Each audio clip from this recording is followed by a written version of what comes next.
There is no fruit that tests a grower's discipline like cherries. The line between marketable quality and irreversible damage is razor thin. One rainstorm, one missed day, one machine out of sync, and the difference between a profitable yield and a total loss becomes a matter of hours. When you're harvesting sweet or tart cherries at scale, every decision, from shaker calibration to bin rotation to orchard floor conditions, has to function like clockwork. There's no margin for hesitation. And yet, even after the last crate leaves the orchard, your work is only half done. Because what happens after harvest, beneath the canopy, inside the soil, will quietly dictate the success of the next cycle.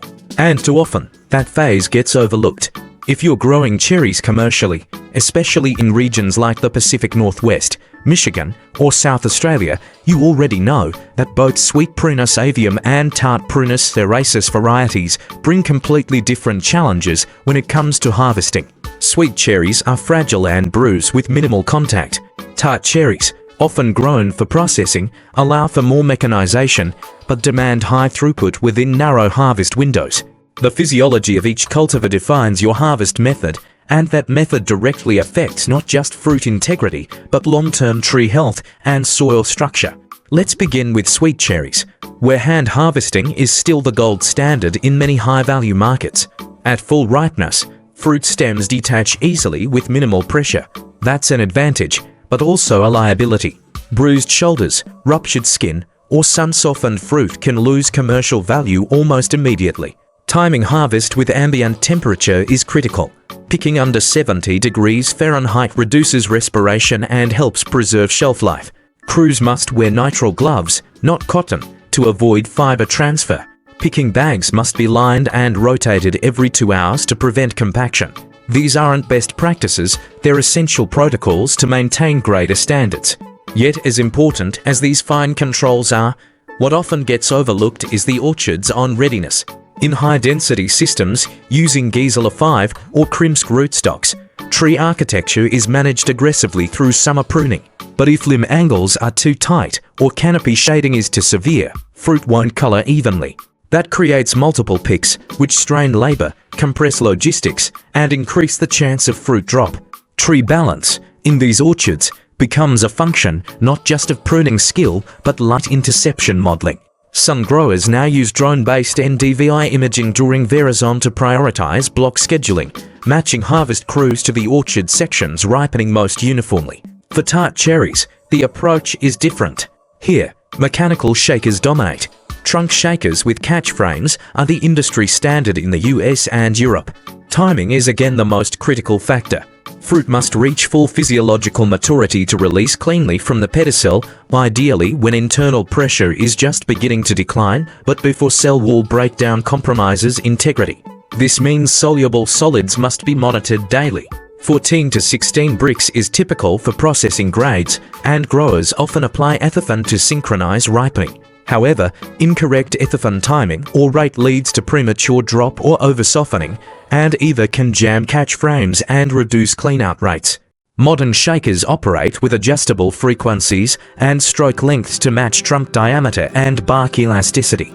But if your operators are undertrained, or your equipment isn't calibrated for tree age and spacing, mechanical damage becomes invisible until it shows up in next year's bloom.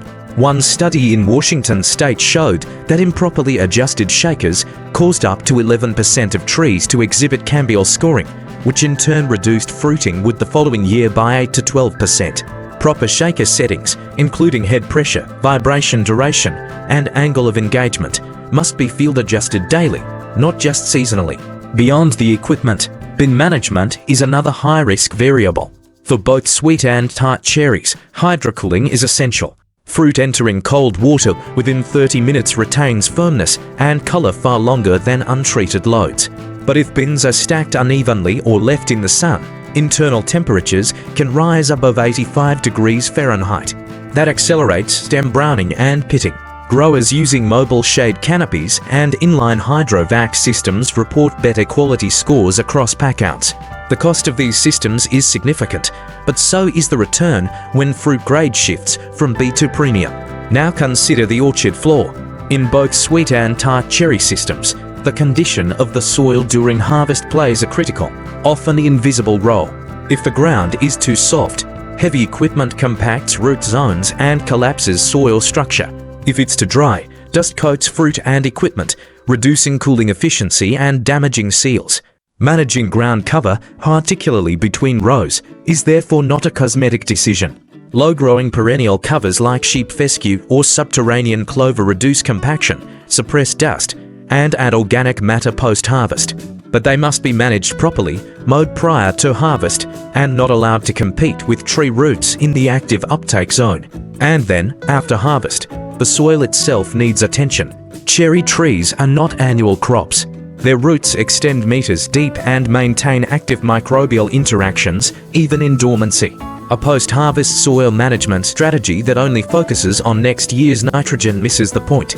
You must consider potassium drawdown, micronutrient cycling, and soil biological recovery. High-producing cherry orchards, particularly those on sandy or shallow soils, often show potassium deficiencies by late summer. Leaf tissue tests post-harvest confirm the trend. And yet, applying K in late fall without accounting for leaching risk is inefficient. Instead, some growers now apply fertigated potassium thiosulfate KTS in low doses through micro-irrigation immediately post-harvest. This allows for uptake before senescence while avoiding luxury consumption. In areas with calcareous soils, K availability is further complicated by calcium dominance. In these cases, soil acidifiers or gypsum may be applied to improve cation exchange balance. Soil biology must also be rebuilt. Harvest traffic compacts soil. Residue loads increase. Moisture regimes shift. Fungal networks, mycorrhizal associations, and rhizosphere bacteria, all of these are stressed. That's why post-harvest is the perfect time for compost teas, microbial inoculants, and low disturbance cover crops. You're not feeding the trees, you're restoring the soil's ability to support them. In Western Australia, where cherry harvests finish by late December, some orchards seed white clover or vetch immediately after harvest. The goal isn't just nitrogen fixation, it's microbial stimulation. These covers are mowed in late winter, and their biomass returned to the soil surface. Over 3 seasons, organic matter increased by 0.4%, and spring nutrient availability improved without any increase in synthetic inputs. What this tells us is simple. Harvesting cherries isn't just about fruit. It's about systems, integrated biological, mechanical, and logistical systems that start with the tree and end in the soil. Every choice you make, from shaker settings to bin cooling to potassium rates, feeds into that system. One of the most overlooked aspects of cherry orchard management is what the soil microbiome is telling you, especially after harvest. The biological profile of your orchard doesn't just influence next year's bud initiation or root vigor. It governs nutrient uptake, disease suppression, and long-term tree productivity. And it begins responding the moment fruit is removed from the canopy. Let's break this down from a biological standpoint. During the growing season, root exudates sugars, amino acids, and organic acids are actively secreted by cherry trees to support microbial symbiosis. This maintains a delicate balance of beneficial bacteria, fungi, and actinomycetes in the rhizosphere. Once the harvest ends, especially in high-yield years, that carbon flow drops. The microbes respond immediately. Beneficial organisms like Trichoderma and Pseudomonas fluorescens, which suppress soil-borne pathogens, begin to decline if their food source disappears. What fills that vacuum can often be problematic opportunistic fungi, nematodes, or anaerobic bacteria that proliferate in compacted or nutrient-depleted soils. This is precisely why applying compost, biochar, or biologically active inputs after harvest not in spring is gaining momentum among progressive growers. A biologically active compost with a proper fungal to bacterial ratio roughly 0.8 to 1.2 for perennial crops jump-starts the decomposition of leaf litter and fruit residue. It doesn't just feed the soil, it rebuilds structure. In trials conducted across the Yakima Valley, applying for tons per acre of mature, screened compost immediately after cherry harvest increased soil respiration by 18% within 6 weeks. That meant faster residue breakdown, less overwintering disease pressure, and more mineralized nutrients available at bud break. But biological recovery doesn't stop with compost. Consider biochar, a carbon-rich material created from slow pyrolized biomass. When applied in combination with compost or organic fertilizers, it creates stable microbial habitats in the soil. The porous nature of biochar provides surfaces for microbial colonization, especially beneficial fungi, while also improving cation exchange capacity and water holding capacity. In cherry orchards with sandy loam soils, this can be transformative. One grower in South Australia reported that biochar-treated rows maintain 12 to 15% more volumetric soil moisture during the dry season, reducing tree stress during flowering and fruit set. The timing of these inputs is just as critical as the materials themselves. Post-harvest applications while the soil is still warm and biologically active are far more effective than pre-dormancy or early spring applications. By working with the natural seasonal arc of soil biology, you give those inputs time to integrate, transform, and stabilize before the next root flush. Moreover, applying nutrients like calcium, zinc, or boron during this post-harvest window can improve translocation into perennial tissue, enhancing cold hardiness and early bud development. Now let's turn our attention to one of the most physically damaging stages in the cherry harvest process: equipment traffic. Between shaker passes, bin rotations, and tractor movement, orchard floors endure a tremendous amount of mechanical stress. This leads to compaction, particularly in wet harvest years. Compacted soil reduces pore space, impairs water infiltration, and limits root oxygenation. And in cherry orchards, where fine feeder roots are predominantly located within the top 30 centimeters, the effect is immediate: stunted growth, uneven nutrient uptake, and in worst cases, root rot. Here's where precision soil management becomes non-negotiable.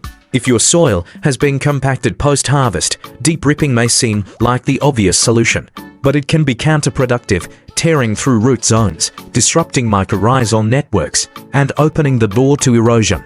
A more controlled solution is radial aeration using subsoiling shanks equipped with wing tips, calibrated to disrupt compaction zones without disturbing surface cover or root structures. This is particularly useful in orchards transitioning to regenerative practices, where maintaining soil biota is a priority. In combination with aeration, introducing specific biostimulants, such as humic acids or microbial consortia, into the fractured zones has shown promising results. Field studies in British Columbia demonstrated that injecting humic substances into subsoil trenches increased root, hair density and microbial colonization within 6 weeks. It's not just mechanical relief, it's biological reactivation. But perhaps the most sustainable tool at your disposal for post-harvest soil improvement is cover cropping. When chosen and managed correctly, cover crops serve as living armor, microbial food, and nutrient pumps. For sweet and tart cherries, post-harvest seeding of fast-growing legumes or brassicas has become increasingly common. Species like crimson clover, daikon radish, or phacelia germinate quickly in the residual warmth of late summer soil. These covers reduce erosion, suppress weeds, and build organic matter. Daikon radish, in particular, serves a dual function. Its long taproot breaks through compacted layers, mimicking mechanical aeration, while also scavenging nitrates and phosphorus from deeper horizons. When winter kills it, that biomass decomposes in place, releasing nutrients exactly when trees begin spring uptake. In trial blocks across Oregon's Willamette Valley, cherry orchards with fall-seeded radish exhibited 12% higher nitrogen availability in April, without synthetic top dressings. However, cover cropping is not one size fits all. You must select species that match your climate, soil profile, and orchard management system. In cooler regions where fall germination is slower, annual ryegrass mixed with hairy vetch provides better soil coverage and nitrogen fixation. In warmer zones, cowpea or Sudan grass can be effective, provided you manage their biomass before dormancy. Mowing, crimping, or incorporating the cover crop prior to winter ensures residue breakdown and minimizes pest overwintering habitats. And while we're discussing post-harvest dynamics, pest management should not be ignored. After harvest, cherry orchards can become hotspots for late-season pests, particularly spotted wing Drosophila suzuki and brown rot Monilinia spp. Fallen or missed fruit serves as breeding grounds. One approach to mitigate this is orchard sanitation. removing fruit from the ground within 48 hours of drop. But another, longer-term strategy involves managing the microbial and arthropod biodiversity in the soil and canopy. In regenerative orchards, encouraging generalist predators like rove beetles and predatory mites through mulching, non-tillage, and diverse ground cover reduces pest rebound. It's not a silver bullet, but it shifts the ecological balance. Combining this with microbial biofungicides, such as Bacillus subtilis strains applied during post-harvest sprays, suppresses fungal spore load before winter. This dual biological strategy strengthens your orchard's resilience, both above and below ground. All of this points to a broader shift, treating post-harvest not as a wind-down, but as a preparation phase. Your decisions in this window set the biological, physical, and chemical tone for the next cycle. Whether you apply compost, install cover crops, aerate the root zone, or manage overwintering pests, every action reverberates through the system.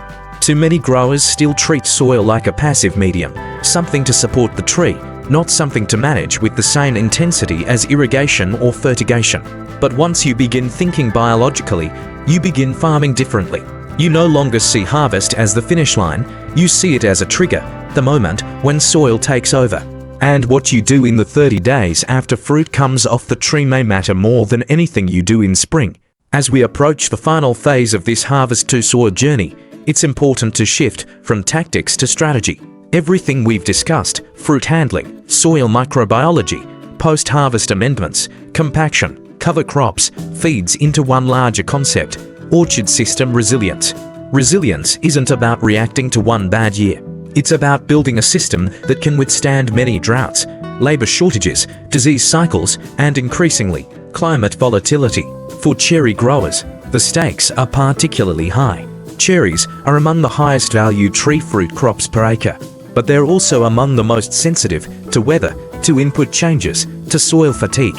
So, the real post-harvest question is, how do we prepare not just for next year, but for the next 10? Let's talk about one of the most fundamental, yet misunderstood, building blocks of resilience: carbon. Soil organic carbon source is more than a buzzword. It's the currency of microbial life, nutrient cycling, water retention, and structure. And cherry orchards, especially those with clean cultivated rows or heavy harvest traffic, tend to lose carbon over time. Without deliberate inputs, it's not replaced fast enough to keep pace with biological demand. This leads to compaction, reduced cation exchange capacity, shallow root systems, and increased irrigation needs, a slow decline that many growers don't detect until yields plateau or decline. After harvest is the ideal time to begin reversing this trend. Applying compost or cover cropping is a good start, but integrating a full carbon management plan is better. This includes measuring baseline SOC via lab testing, not just organic matter, actual carbon fractions, mapping high and low carbon zones within your orchard, applying organic inputs strategically, not blanket coverage, but targeted where biological demand is highest, typically headlands, compacted rows, or areas with low leaf color during harvest. Monitoring annual change through soil sampling and root zone mapping. Some cherry growers are now pairing this with reduced tillage and living mulch systems. In one trial in California's Central Valley, an orchard using an in-row white clover mulch maintained 2.8% organic carbon in the top 15 centimeters after 3 seasons, compared to 1.6% in the control. That difference translated to higher water infiltration rates, reduced water stress during heat spikes, and more consistent fruit size across rows. But carbon is just one layer. You also need to think about mineral rebalancing, something that becomes visible only after the crop has been removed and leaf samples are analyzed. Cherries are heavy feeders, particularly of potassium, calcium, magnesium, and boron. A full season of fruit production depletes these reserves. Post-harvest, it's time to restore. Here's where many growers go wrong. They apply broad-spectrum fertilizers without targeting actual deficiencies. But excess nutrients, especially nitrogen, can stimulate late-season flushes that compromise hardening off and increase winter kill risk. Instead, what you want is mineral precision. Use post-harvest foliar analysis and soil tests to determine exactly what's missing. Then apply what's needed, and only what's needed. For example, potassium. critical for carbohydrate transport and bud development, but apply in low doses, for example, KTS via fertigation to avoid leaching. Boron, needed for pollen viability and cell wall structure. Apply foliar boron chelate in early fall for uptake into bud tissue. Calcium, improves cell strength and mitigates fruit cracking in the following season. A post-harvest gypsum or calcium nitrate banding helps recondition depleted soils, particularly in acidic or sandy profiles. Once you have your minerals balanced, think about tree architecture. Yes, even after harvest, because how your trees enter dormancy affects how they wake up. Summer and fall pruning is common in sweet cherry systems using high-density plantings, but post-harvest is your final chance to correct imbalances before dormancy locks in hormonal signals. Focus on removing overly vigorous upright shoots that will shade future fruiting wood, thinning dense zones to improve light penetration and reduce pest microclimates, balancing limb angles, particularly in young trees, to distribute fruiting sites evenly. In older orchards, a growing number of producers are adopting biological pruning support, meaning they apply microbial sprays or teas designed to coat pruning wounds and promote healing. This isn't yet mainstream, but in trials using Bacillus subtilis and Trichoderma harzianum, pruning wounds showed 30% lower infection rates from Cytospora and Botryopsvaria cankers. It's a biological insurance policy and worth considering in disease-prone regions. And what about the trees themselves? Post-harvest is when bud development for next year is finalized. Every bit of stress, drought, nutrient deficiency, canopy imbalance gets encoded in those buds. If you're managing for consistent yield, your job doesn't end with the last fruit picked. It ends when your buds are uniform, firm, and well positioned. This is why foliar applications of seaweed extracts, amino acids, or biostimulants can be effective, even after harvest. Products containing cytokinins and micronutrients like zinc or molybdenum help support bud differentiation. Timing matters. Applications within 7 to 14 days after harvest offer the best results, especially when paired with mild irrigation to maintain uptake. At the same time, don't forget irrigation itself. A common mistake post-harvest is shutting off water too early. While reduced volumes are appropriate, completely stopping irrigation before the trees have entered true dormancy can lead to early senescence and reduced carbohydrate storage. The root system is still active, especially in warm autumns, and it needs water to assimilate late-season nutrients. Think of water as your final investment in next year's crop. Just enough to sustain physiological function, not growth, is ideal. In practical terms, that often means 25 to 35% of peak summer volumes, gradually tapered over 2 to 4 weeks after harvest. Finally, we have to talk about long-term disease pressure, not from pests or pathogens, but from rot, canker, and replant syndrome.